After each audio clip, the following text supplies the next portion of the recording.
तो आज हम श्रीमद् भागवतम के दूसरे स्कंद के 7वें अध्याय के 26वें श्लोक को पढ़ रहे हैं। बहुत ही सुंदर अवसर है कि जन्माष्टमी के पहले हम जो है भगवान का सुंदर अवतार का स्मरण करने का बहुत ही अच्छा संयोग है, दिव्य है। भगवान की कृपा है कि हम सब जो है हर रोज बैठ के श्रीमद् भागवतम का स्मरण कर रहे हैं। भगवान के अनेक अनेक सुंदर अवतार, सबसे मूल अवतार जो है स्वयं भगवान, अवतार नहीं स्वयं भगवान का आज जो है श्री ब्रह्मा जी वर्णन करने जा रहे हैं।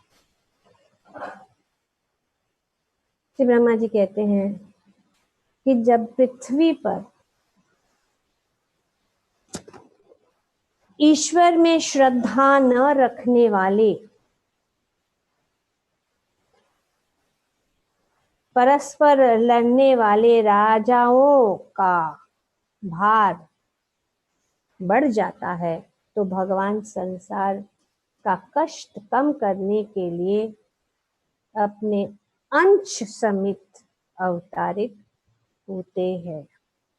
तो यहाँ पे अंश समेत वर्णन किया गया है और श्री प्रभुपाद जी कहते हैं कि इस श्लोक में भगवान श्री कृष्ण और उनके निकटतम अंश भगवान बलदेव के प्राकट्य का वर्णन हुआ है कि जब भगवान जो है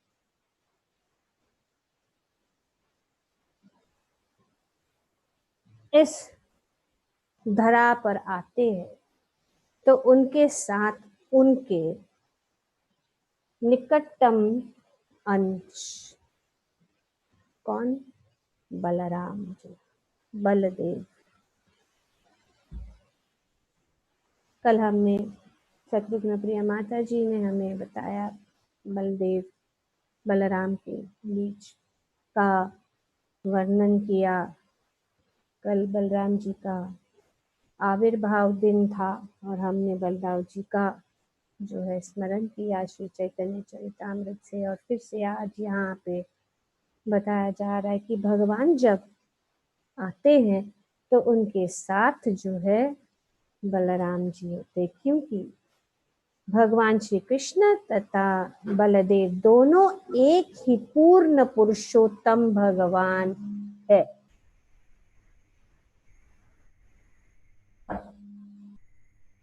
कौन है दोनों?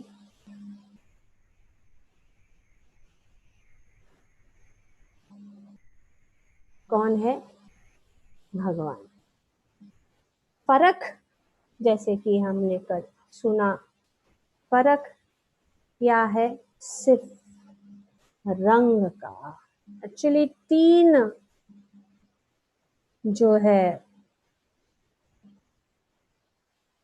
अंतर है, जो सिर्फ वे दोनों एक ही है। बलराम जो है गोरे हैं और भगवान सावले। भगवान जो है अपने हाथ में बांसुरी रखते हैं और बलराम जो है उनके हाथ में ब्यूगल रहता है, ब्यूगल।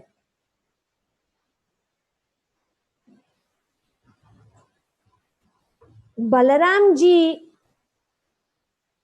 जो है वे सेवक भगवान है और कृष्ण जो है आराध्य भगवान। तीन अंतर। सेवक, इसीलिए भगवान हम देखते हैं कि किस प्रकार से भगवान का पहला विस्तार जो पहला है वो है बलराम, फर्स्ट एक्सपेंशन। कोई अंतर नहीं। जैसे कि यहाँ पे प्रभुपाद जी बताते कि दोनों भगवान।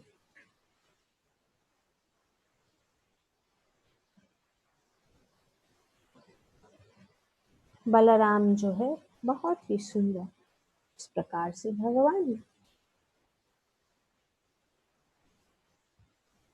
और वे जो है बलराम परम संकर्षण है।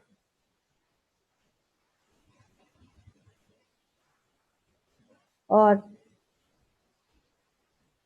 इस सृष्टि का कार्य वैसे तो उनसे ही शुरू होता है, उनकी सृष्टि। वे जो है आध्यात्मिक जगत जैसे कि गोलोक और सभी वैकुंठ लोगों की सृष्टि वे कर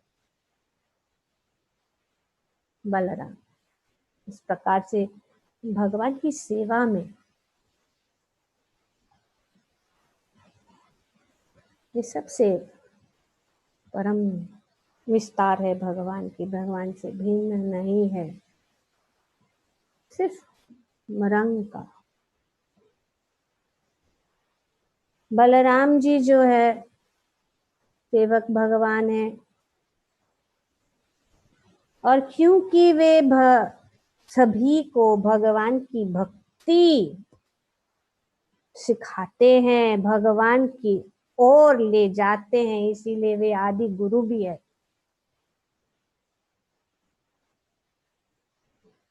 वे भगवान की सेवा करते हैं। और बल का मतलब ये है कि बल का अर्थ है कि भक्ति की शक्ति।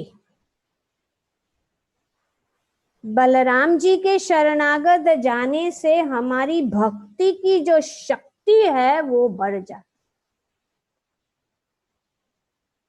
जिस प्रकार से गुरु के शरणागत जाने से हमारी भक्ति की शक्ति बढ़ जाती है, प्रदान करते,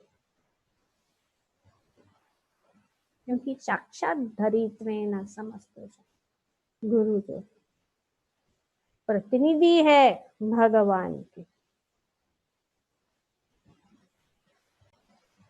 तो बल और राम, बल मतलब आध्यात्मिक शक्ति और राम मतलब भगवान की आनंदमय। राम आनंद में जो शक्ति है, वो स्रोत है आनंद, इसलिए बलराम रमण भगवान के आदान प्रदान आनंद प्रदान करने वाली ये शक्ति। और बलराम की कृपा के बिना भक्ति में आगे बढ़ना कठिन। निताई ना बोली लो मुखे, तो इसीलिए अगर हम निताई, इसीलिए चैतन्य लीला में जो है नित्यानंद जो है बलराम जी, निताई पद कमल कोटि चंद्र सुशी, बहुत ही कृपालु है नित्यानंद प्रभु जो है। वे हमेशा जाते, और हम देखते हैं चैतन्य लीला में भगवान श्री नित्यानंद प्रभु बलदेव के रूप में किस प्रकार से भगवान की सेवा में लगे रहते हैं, भगवान का ये हरि नाम को फैलाने में भगवान का कितना सहयोग करते हैं। यहाँ तक कि भगवान को इस अवतार के का जो मूल कारण है उनका याद दिलाते हैं। जब भगवान जो है जगाए और मदाए को का वध करना चाहते थे, तो बलराम जी ने कहा, उनके ऊपर कृपा, नित्यानंद प्रभु ने उनको कहा कि उनके ऊपर, क्योंकि इस कलयुग में तो सभी जगाए मदाए है, कितने जगाए मदाए, आप तो हरि नाम भगवान भगवत प्रेम बांटने के लिए आप इस अवतार धारण किए, दुष्टों का विनाश करने के लिए है।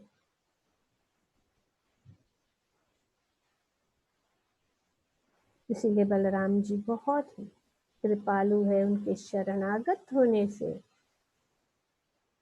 सबसे दुष्ट व्यक्ति भी भगवान की भक्ति कर सकता है।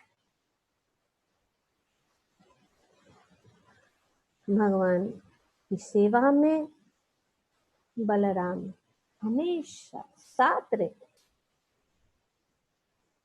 जैसे अभी हम रामायण भी सुन चुके, जिसमें किस प्रकार से जो लक्ष्मण जी भगवान की सेवा के लिए तत्पर, साथ साथ बलराम जी भी भगवान की सभी लीलाओं में साथ साथ। वे अनेक प्रकार से भगवान की सेवा करते हैं, अनेक रस, सभी रसों में, सभी रस से वे भगवान की।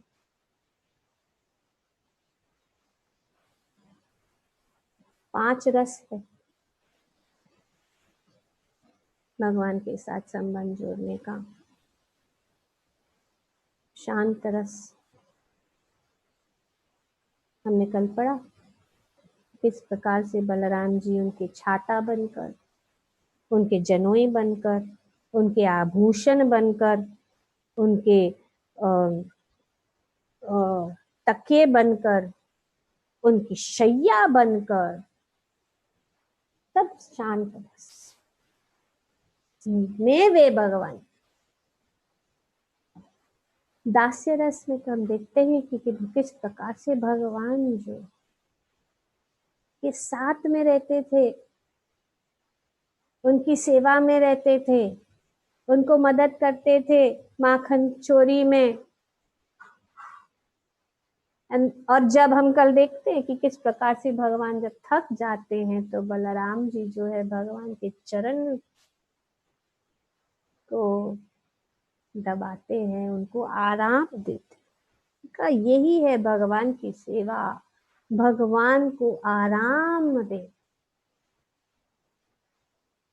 वात्सल्य रूप में। ये भगवान के ऊपर ध्यान रखते हैं कि कहीं यहाँ वहां न जाए। जैसे कि जब उन्होंने मिट्टी खाई, तब उन्होंने माता यशोदा को जाकर उन्होंने कहा कि देखो कृष्ण ने मिट्टी खाई है। तो इस प्रकार से अनेक अनेक रूप, साक्ष्य रस तो है ही भगवान के मित्र के रूप में।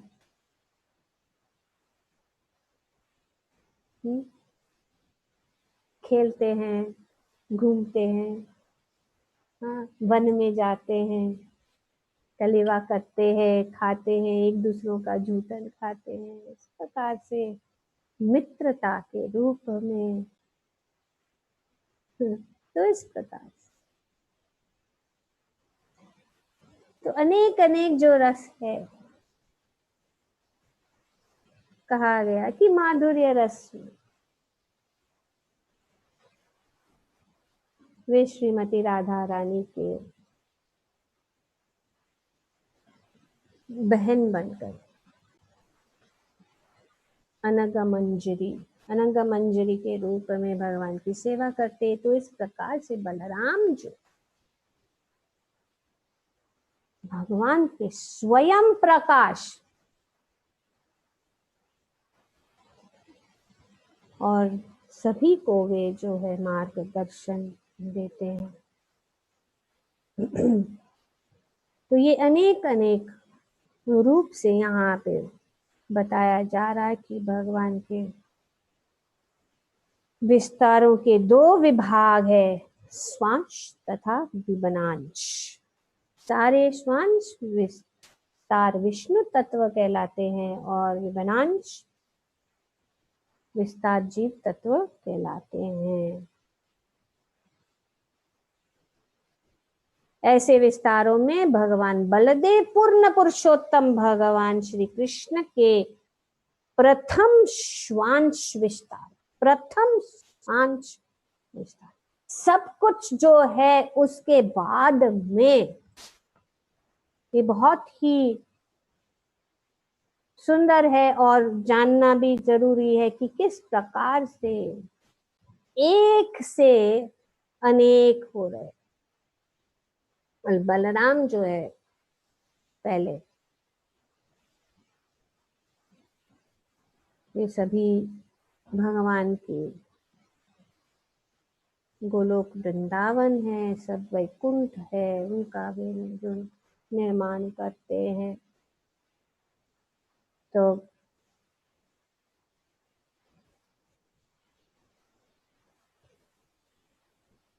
उनका विस्तार पहला है बलराम। बलराम से नेक्स्ट एक्सपेंशन विस्तार है महासंकर्षण। बलराम से महासंकर्षण और फिर महासंकर्षण से 4 और विस्तार होते हैं। हमने पढ़ चुके हैं। कारणोदाक्षायी विष्णु, महाविष्णु, गार्भोदाक्षायी विष्णु, शिरोदाक्षायी विष्णु और शेषनाग। इस प्रकार से शेषनाग जो है सभी चीजों का धारण करते हैं भगवान बलराम जी, जो इस प्रकार से विस्तार करके और भगवान के लिए आराम ये अनंत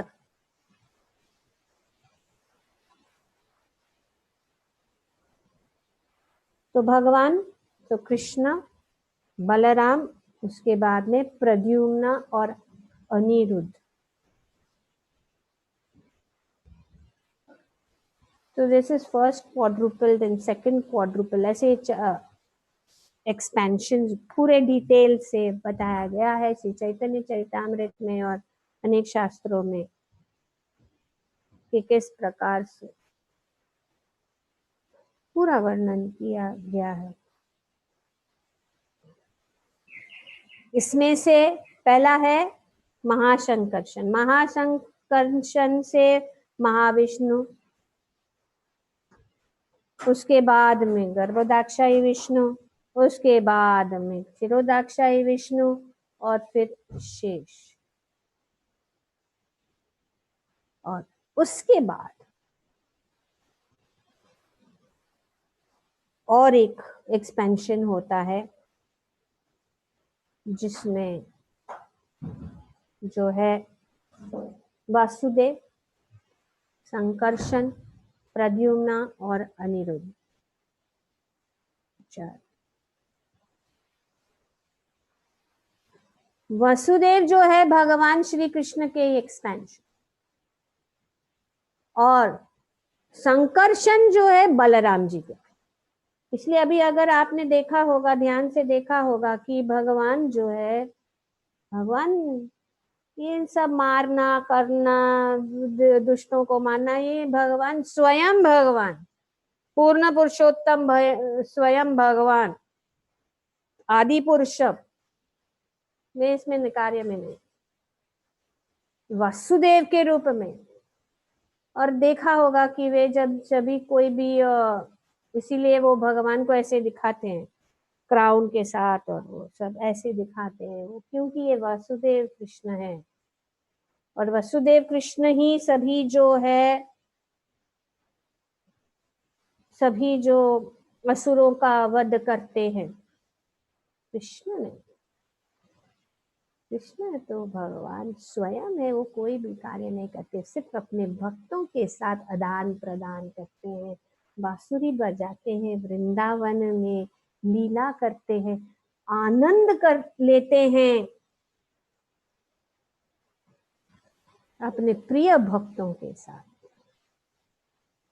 वृंदावन से एक कदम बाहर नहीं जाते हैं श्री कृष्ण, वो तो वसुदेव कृष्ण, वासुदेव कृष्ण जो है वे जाते। तो इस प्रकार से ये पूरा विस्तार जो है, किस प्रकार से अनेक अनेक अनेक अंश, एते चामसक कला पुंसक कृष्णस्तु, भगवान स्वयं एक ही है भगवान। कृष्ण बाकी जो है अंशों के अंश, जैसे यहाँ पे प्रभा जी बताते हैं कि घनांश अनेक अनेक।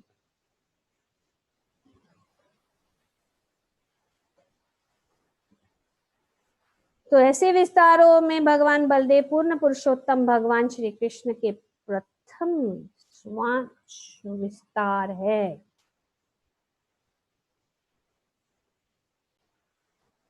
विष्णु पुराण तथा महाभारत दोनों में श्री कृष्ण तथा बलदेव की वृद्धावस्था हो जाने पर भी काले काले बाल बताते गए हैं भगवान। यहाँ पे इसीलिए देखिए ब्रह्मा जी भी पॉइंट बताए, वे सुंदर काले काले केशों से युक्त अपने आदि रूप में आते हैं और अपनी दिव्य महिमा के विस्तार के लिए ही अलौकिक कार्य करते हैं। कोई उनकी महानता का अनुमान नहीं लगा सकता है। यम ब्रह्म वरुणेन्द्र रुद्र मरुते स्तुवन्ति दिव्य स्तवे वेदे सांग पद क्रम निषदे गायन्ति यम सामगा ध्यान अवस्थित तद्गतेना मनसा पश्यन्ति यम योगिन यश्यंतम न विदु सुर असुर। कोई भी नहीं भगवान की महानता, बड़े बड़े देवता, बड़े बड़े योगी भी नहीं, ऐसे भगवान। तस्मै भगवान के चरण कमल प्रणाम। यहाँ पे ब्रह्मा जी, और उन्होंने एक बहुत सुंदर भगवान का, क्योंकि काले काले केश है, सुंदर, अति सुंदर भगवान। सत्यव्रत मुनि भी अपने दामोदर अष्टकम में कहते, इदं ते मुखाम्बोज अत्यंत नीलेर्वितं कुन्तलैः स्निग्धा रक्तैश्च गोप्या मुहुश्चुम्बितां बिम्बा रक्ताधरां मे मुहुश्चुम्बितां बिम्बा रक्ताधरां मे मनसा विरास्तम् अलम लक्ष्यलाभ। सुंदर मुख, इदं ते मुखाम्बु, और वो उस मुख के ऊपर सुंदर स्निग्ध शाइनिंग ब्लैक हेयर, और कैसे गुंगराले लाइक स्प्रिंग, ऐसे जब भगवान बांसुरी बजाते हैं घूमते हैं तो उनके केश जो है इतने चमकीले हैं, और ब्लैक ब्यूटीफुल काले। भगवान की खूबसूरत, ये एक छोटा सा भगवान के केश, क्योंकि केश सबको बहुत प्रिय है ना, केश के लिए इतना इतना हेयर ड्रेसिंग, सब हमेशा काला रहना चाहिए, थोड़ा सा भी दिखाई दिया तो कलर, क्योंकि वो ब्यूटी खत्म। इतना सारा hair dress, and then Sunsilk shampoo, so silky silky, वो एड भी दिखाते हैं कि ऐसा, वो एड में भी दिखाते इतना सॉफ्ट कि ऐसा गिरा तो ऐसे गिरता है जैसे कि एक नदी बह रही है, जब केश नीचे गिरता है तो इतना silky soft, shiny shiny, conditioner लगा के shiny, I want shiny hair, पर स्टॉप गैप सिचुएशन, उसको कवर करके कितना भी ढको वो तो, लेकिन यहाँ पे भगवान का वर्णन किया गया है कि भगवान श्री कृष्ण तथा बलदेव दोनों के सिरों पर वृद्ध अवस्था में भी ऐसे बाल रहते हैं, कभी भी जो है वृद्ध अवस्था के जैसे, इतना ड्राई। अभी एज होने के बाद इतना ड्राई, पहले तो कितना अच्छा था बाल, अरे कितना सॉफ्ट सॉफ्ट, अभी ड्राई। ऐसा नहीं। और सिर्फ प्रामाणिक भक्त ही उनके विशिष्ट लक्षणों से उन्हें जान सकते हैं। और ऐसे अनेक लक्षणों में से इस श्लोक में एक लक्षण का वर्णन यह है, सीत कृष्ण केशः। ब्रह्मा जी ने इस श्लोक में सीत कृष्ण, वे बुढ़ापे में भी 16 वर्ष, स्वीट 60। भगवद गीता की में भगवान की आयु 100 साल से भी अधिक, लेकिन दिखते हैं कैसे? 16, स्वीट 60। ये है भगवान। आजकल के बनावटी बने हुए भगवान के पीछे, क्योंकि उनको ज्ञान नहीं है, पता नहीं है भगवान की महिमा। जैसे कि यहाँ पे श्री ब्रह्मा जी कहते हैं कि कोई उनकी महानता का अनुमान नहीं लगा सकता। हम क्या अनुमान लगा सकते हैं? हम तो छोटे से टूटी वाली वाणी से हम कोशिश कर रहे भगवान की ये महिमा का वर्णन करने के लिए, लेकिन भगवान की महिमा इतनी बड़ी है कि उनको,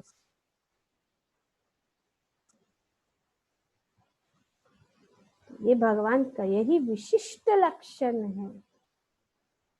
ब्रह्म संहिता में कहा गया है कि यद्यपि वे समस्त जीवात्माओं में सबसे वृद्ध है, किंतु वे सदैव तरुण लगते।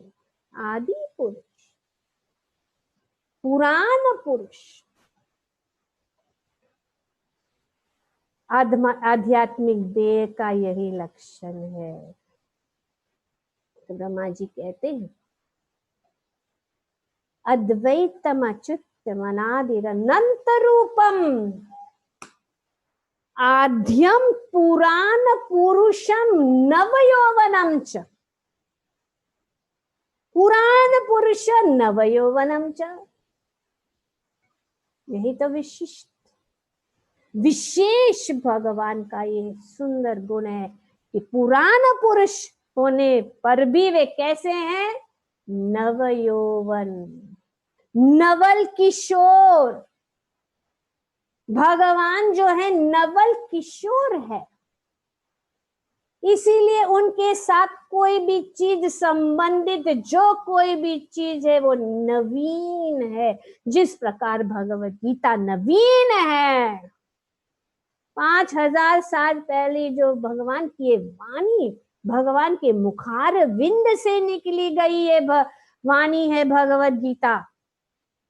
ऐसे पृथ्वी में कोई भी ग्रंथ नहीं है जो भगवान की स्वयं वाणी से निकला गया। इसीलिए वे हमेशा, हर समय अगर हम भगवत गीता को अगर पढ़ेंगे तो नवीन नवीन रस उसमें हम पा सकेंगे,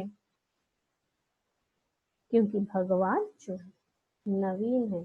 इसीलिए श्रीमद् भागवतम जो है अमल पुराण है। और श्री चैतन्य महाप्रभु कहते हैं कि ये जो है प्रेम का रस, और ये प्रेम जो हम भागवतम में कहते, प्रेम पुमर्थो महान, प्रेम के रस को हम पा सकते हैं जो हम खोज रहे हैं श्रीमद् भागवतम भगवत गीता। तो निश्चित है हो गया। तो ये यहाँ पे सॉरी, तो ब्रह्म संहिता में बताया गया कि आद्यम पुराण पुरुषम नव यौवनम च वेदेषु दुर्लभ अदुर्लभ आत्मभक्तो। वेदों से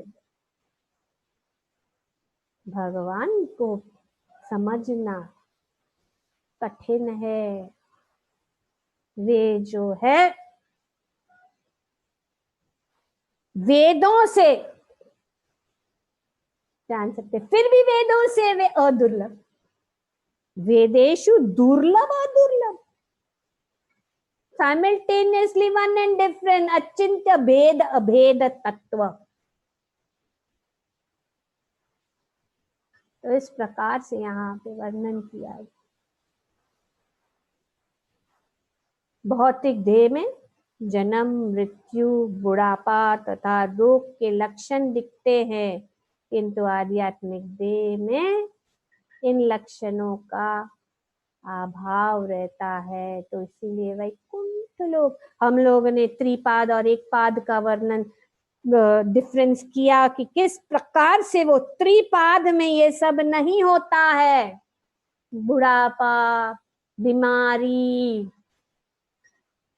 अभी तो जल्दी से सोचना, भगवान के शरणागत होना जल्दी से होना है, क्योंकि हम देख रहे हैं कि बीमारी किसी को भी छोड़ नहीं सकती है। किसी भी आधुनिक देश क्यों ना है उसको नहीं छोड़ सकती है।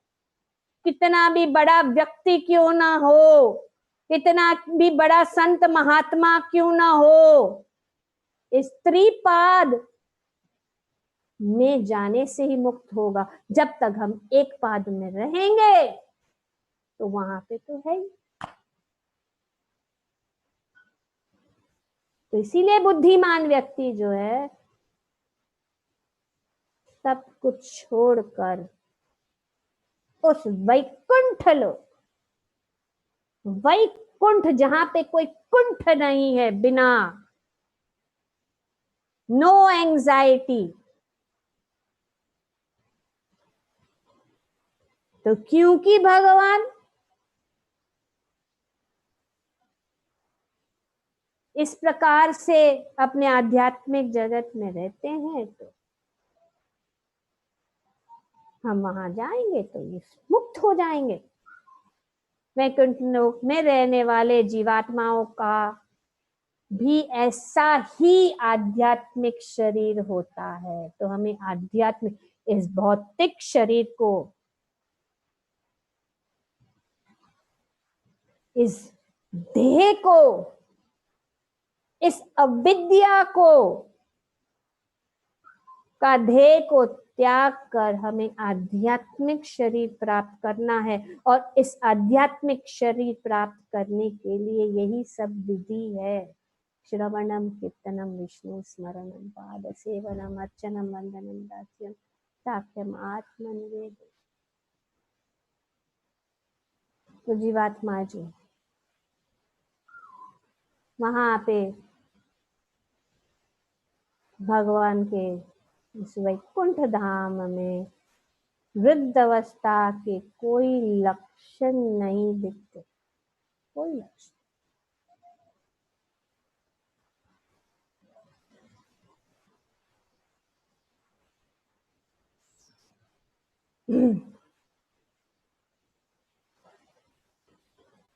तो यहाँ पे आजमील का भी वर्णन श्री प्रभुपाद जी देते हैं कि किस प्रकार से आजमील को लेने वाले जो विष्णु दूत आए, वे सब सुंदर रूप भगवान के जैसे।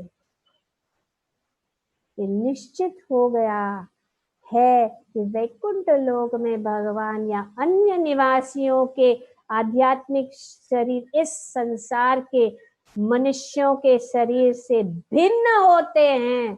अतः जब भगवान उस लोक से इस संसार में अवतारित होते हैं तो वे अपनी आत्म माया के आध्यात्मिक शरीर समेत आते हैं, जिसमें बहिरंगा माया छू तक नहीं सकती। अभी भगवान के लक्षणों का वर्णन किया गया ही इस अध्याय में, हमने इस स्कंद में हमने पढ़ा है कि किस प्रकार से भगवान माया जो है उनको छू नहीं सकती, पीछे रहती है, डरती है, भगवान के पास आ ही नहीं सकती। तो इसीलिए यहाँ पे वर्णन प्रभुपाद जी कह रहे हैं, जो कहते हैं कि निर्गुण ब्रह्म भौतिक देह धारण करके इस संसार में प्रकट होते हैं, ये सब दुष्ट लोग। भगवान का दिव्य, भगवान का रूप दिव्य है। जैसे हमने पूतना वध में देखा कि भगवान किस प्रकार से भगवान है, माता के गोद में से ही वे भगवान है। ऐसे नहीं कि कुछ तपस्या और सब सिद्धियों को प्राप्त करने के लिए, फिर सिद्धियों को प्राप्त करने के लिए कहते हैं मैं भगवान हूँ। जन्म भी उनका कैसा है, मल मूत्र में जन्म होने वाली। भगवान के जन्म का वर्णन सुनना चाहिए, किस प्रकार भगवान जो है जन्म लेते। क्योंकि हम ज्ञान नहीं है, इसीलिए हम सोचते हैं कि भगवान भी हमारे जैसे ही उनका भी जन्म हुआ होगा। नहीं, बहुत सुंदर रूप से 10वें स्कंद में भगवान का एक प्राकट्य पूरा जो अध्याय, तो भगवान अवतारित होते हैं, जैसे कि यहाँ पे श्री ब्रह्मा जी कहते हैं कि जब पृथ्वी पर ईश्वर में श्रद्धा न रखने वाले,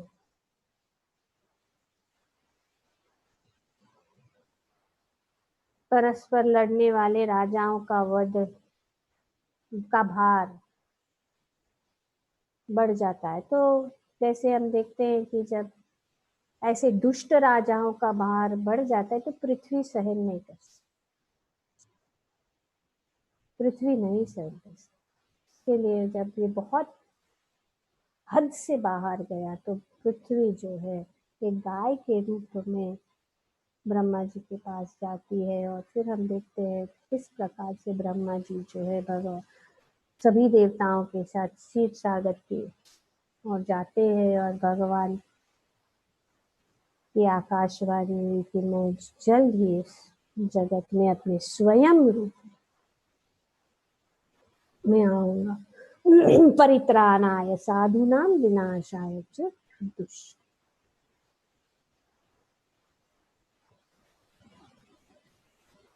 तो यहाँ पे प्रभुपाद जी कहते हैं कि प्रश्न ये है कि दुष्ट राजाओं द्वारा संहार में उत्पन्न भार को कम करने के लिए सर्वशक्तिमान भगवान यहाँ पर क्यों आते हैं? एक्चुअली उनको जरूरत नहीं।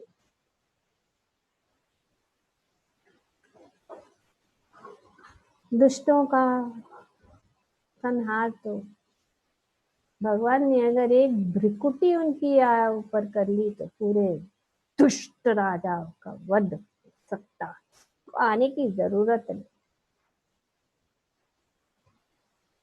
साधुओं की रक्षा तो हरि नाम, तुम देखते हैं प्रहलाद भगवान का नाम लेने से, भगवान का स्मरण कर से भगवान की रक्षा नहीं। ध्रुव महाराज नहीं करनी। और इस प्रकार से धर्म संस्था, धर्म को स्थापना करने के लिए वे अपने शक्तवेश अवतार को भी भेज सकते हैं, उनको स्वयं आने के लिए जरूरत नहीं है। निस्संदेह भगवान को एक कार्य के लिए स्वयं आने की आवश्यकता नहीं है।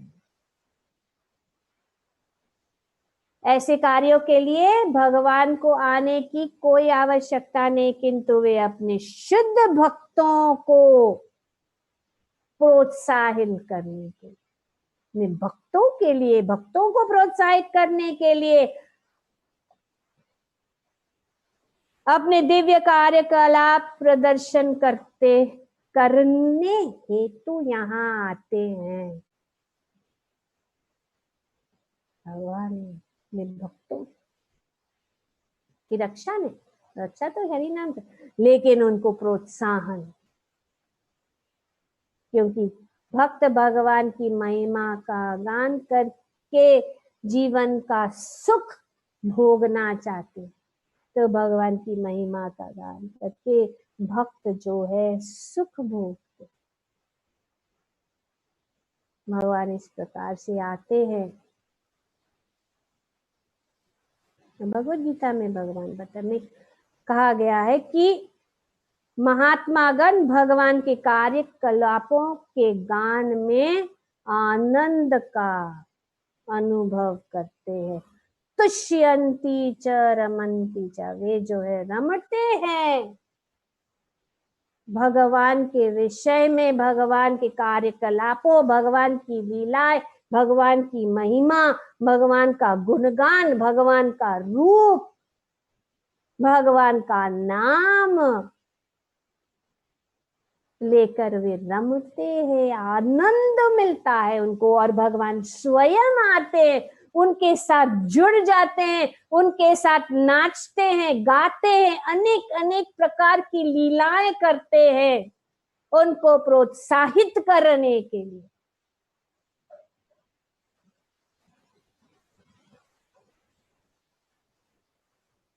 समग्र वैदिक साहित्य का ध्येय मनुष्य को ध्यान को भगवान तक अपने कार्यकलापों की ओर उन्मुख करना है। तो वेदेश सर्वे, वेदों का उद्देश्य यही है कि भगवान की ओर हम जाए, भगवान के प्रति हमारा आकर्षण बढ़े, भगवान के प्रति हमारे हृदय में प्रेम जागृत हो।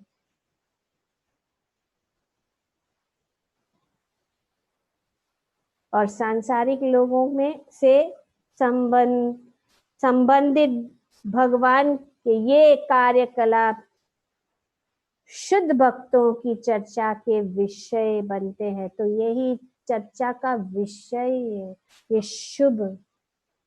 तो भगवान आते हैं, हम देखते हैं गोपियां, ग्वाल बाल, भगवान के सब जो है भगवान की चर्चा करते हैं, भगवान का स्मरण करते हैं, भगवान के साथ संबंध जोड़ने की कोशिश करते हैं, भगवान के पीछे पीछे पीछे भागते हैं, भगवान को छूने की कोशिश करते हैं, भगवान को आलिंगन करने की कोशिश करते हैं, भगवान को जो आनंद मिले उस आनंद के लिए सब कुछ त्यागने के लिए तैयार है। बस हमारे कृष्ण कन्हैया खुश रहे। सम सिद्धिर हरितोषणम, ये कोई बाल लीला बच्चों की का खेल नहीं है, ये उत्तम स्तर का आध्यात्मिक ज्ञान है। भगवान की ये बाल लीलाएं कि किस प्रकार से अनेक अनेक रूप से ये भगवान का एक गुण है। बाल लीलाएं जो बड़े बड़े ब्रह्मा, शिवजी, इंद्र तथा भी इस बाल लीलाओं में भाग लेने की कोशिश करते हैं, और कभी कभी वे समझते भी नहीं है कि भगवान, इसीलिए ब्रह्मा जी यहाँ पे कहते हैं कि कोई उनकी महानता का अनुभव नहीं लगा सकता है। इसीलिए हम देखते हैं कि कभी इंद्र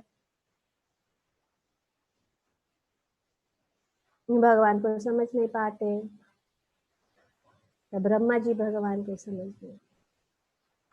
तो ये है भगवान पूर्ण पुरुषोत्तम भगवान श्री कृष्ण की जय, श्रीमद् भागवतम की जय। ओम।